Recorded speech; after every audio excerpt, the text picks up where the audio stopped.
মানুষের যে আশঙ্কাটা ছিল খানিকটা সেই বৈঠকের পরে মানুষের মধ্যে কিছুটা আস্থাবোধের জায়গাটা ফিরে এসেছে।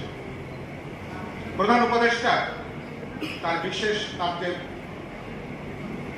আমাদের জাতীয় প্রতিরক্ষা সংক্রান্ত বিশেষ সহযোগী, তিনি যে কথাটা বললেন যে এই বৈঠকের পর, যৌথ ইশতেহারের পর সরকার থেকে নির্বাচন কমিশনের কাছে সুস্পষ্ট বার্তাটা যাবে। নির্বাচন কমিশন নির্বাচনের ব্যাপারে সুনির্দিষ্ট তারা নির্দেশনা, এক ধরনের রোডম্যাপ নির্বাচন কমিশন ঘোষণা করবে। 13 তারিখে বৈঠক হয়েছে, আজকে 26শে জুন, 13 দিন পার হয়েছে। সরকার থেকে নির্বাচন কমিশনের কাছে কোনো পরামর্শ, কোনো নির্দেশনা গেছে কিনা আমরা জানি না, কিন্তু এখনো পর্যন্ত নির্বাচনের ব্যাপারে কিন্তু সুস্পষ্টভাবে নির্বাচন কমিশনের দিক থেকে এখন কোনো বক্তব্য আমরা দেখছি না।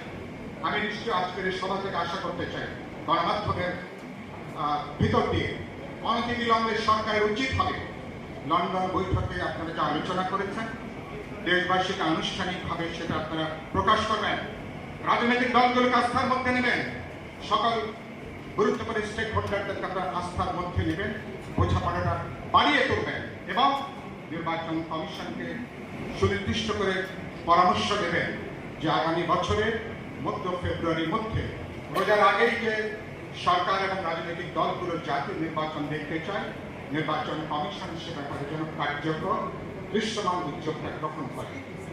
আর ইতিমধ্যে আলোচনা আসছে, সরকার অনেকগুলো সংস্কার করেছেন।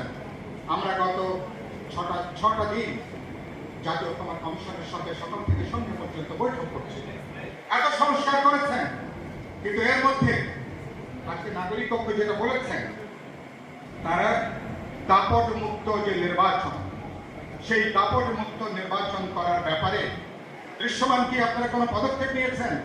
নির্বাচন কমিশন এখনো পরীক্ষা দেওয়ার সুযোগ হয়নি, কথাটা সত্য, কিন্তু তারা নির্বাচন সংস্কার কমিশন অসংখ্য সংস্কার প্রস্তাব হাজির করেছেন। গোটা নির্বাচন একটা কালো টাকা মাফিয়া সন্ত্রাসী, ওদের যে একটা উন্মত্ত প্রতিযোগিতায় পরিণত হয়, সমগ্র নির্বাচন কালো টাকার দৌরাত্মে ভোটাররা যে অসহায় থাকে, রাজনৈতিক দলগুলো যে অসহায় থাকে, সে ব্যাপারে